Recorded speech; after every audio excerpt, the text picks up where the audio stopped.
Shalom, nous avons 5 minutes pour comprendre la nécessité de l'encens dans les évangiles, dans la Bible et comme solution spirituelle.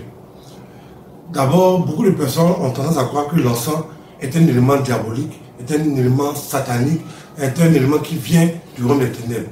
C'est archi faux parce que depuis le culte de Moïse dans le désert de tabernacle, le peuple d'Israël a toujours utilisé de l'encens sur recommandation du Dieu d'Israël. Dans le Nouveau Testament, parce que je prends toujours des exemples, dans l'Ancien et dans le Nouveau Testament, pour que les gens comprennent que c'est quelque chose qui existe depuis longtemps. Dans le Nouveau Testament, Jésus, l'enfant Jésus qui était né dans une auberge, Dieu se révèle au berger, au mage, pour aller rencontrer Jésus. Donc l'étoile apparaît dans le ciel et conduit les bergers vers Jésus dans l'étable. Alors, la Bible nous dit qu'ils ouvrent leur trésor, ils prennent de la myrrhe, qui est un parfum. On aura plus tard le temps de parler du secret de la myrrhe. Ils prennent de la myrrhe, de l'or et de l'encens pour offrir à Jésus. Pour offrir à Jésus. Donc Marie prend l'encens, elle prend de l'or, elle prend de la myrrhe, et elle prend toutes ces choses-là pour s'occuper de Jésus. Le rôle de l'encens dans les prières spirituelles, des prières efficaces, des prières d'invocation, est d'attirer la présence divine dans le lieu dans lequel tu pratiques ta prière.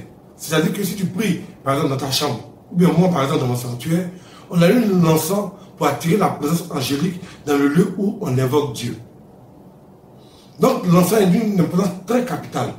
Voilà pourquoi certaines personnes prient et puis ils ont des résultats. Par contre, d'autres personnes prient et n'ont pas de résultats. Pourquoi? Parce que pour qu'une prière soit exaucée, quand tu prononces la prière, l'ange porte la prière dans ses bras et présente cette prière au Seigneur. Mais pour qu'elle puisse porter ta prière, il faut que l'ange soit là. Il faut que l'ange soit présent au moment où tu es en train de prier. Voilà la nécessité d'utiliser de l'encens.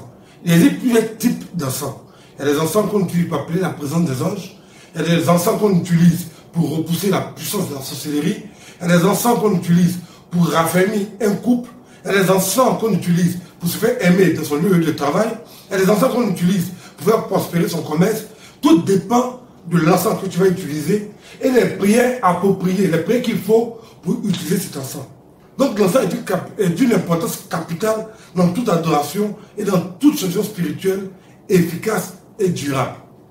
Donc je vous invite à utiliser l'encens régulièrement avec des prières appropriées.